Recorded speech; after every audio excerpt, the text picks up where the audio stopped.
Kemunculan awal Imam Mahdi, ketika masih berstatus sebagai imam tersembunyi, atau yang dalam tradisi Jawa dikenal dengan sebutan Satrio Piningit, artinya satria yang dipingit atau tidak dimunculkan ke khalayak umum, juga akan bersifat malamatiyah. Hal ini misalnya tersirat dalam pesan Imam Ali bin Abi Thalib, bahwa dia pada awalnya seperti orang asing yang malang, tidak dikenal dan tidak diperhatikan. Juga diisyaratkan Jayabaya dan Ronggo Warsito, bahwa Satrio Piningit berasal dari golongan bawah.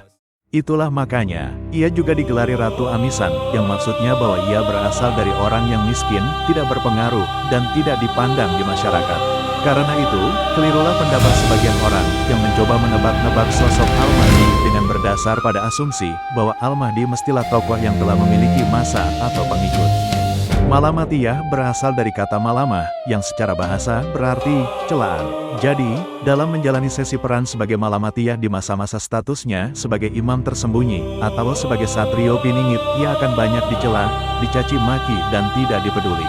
Kesulitan hidup yang dijalani Al-Mahdi atau Satrio Piningit di masa awal, menyebabkan ia kadang menangis. Hal ini diisyaratkan Prabu Jayabaya dalam wangsitnya, pada bait 169, yang berbunyi, "Senang menggoda dan minta secara nista, ketahuilah bahwa itu hanya ujian, jangan dihina. Ada keuntungan bagi yang dimintai, artinya dilindungi Anda sekeluarga."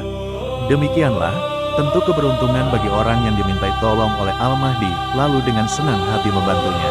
Di sisi lain, merugi dan akan amat menyesallah orang yang dimintai tolong oleh Al-Mahdi, namun yang memilih mengabaikan dan menolak menolongnya. Adapun tujuan skenario Allah yang mengkondisikan Al-Mahdi di situasi yang hina dan tidak diperhatikan seperti itu, adalah untuk menguji orang-orang yang ada di sekitarnya. Jadi nanti, akan banyak orang yang menyesal. Mereka bercita-cita menjadi pasukan atau pengikut Al-Mahdi, tetapi mereka tidak menyadari jika sesungguhnya Al-Mahdi sudah sejak lama ada di antara mereka, tapi mereka abaikan.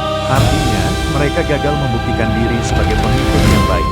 Dari situasi menjalani peran sebagai sosok satria yang dipingit dan imam yang tersembunyi, dia akan beralih ke skenario berikutnya, yang kemudian membuatnya digelari Sultan Heru Cakra. Secara harfiah, Heru artinya termasyur, sementara Cakra, merujuk senjata panah yang ujungnya berbentuk roda bergerigi. Jadi, julukan Sultan Heru Cakra ini, ingin mengisyaratkan bahwa dia akan menjadi raja yang memperoleh kemasyurannya, secepat anak panah.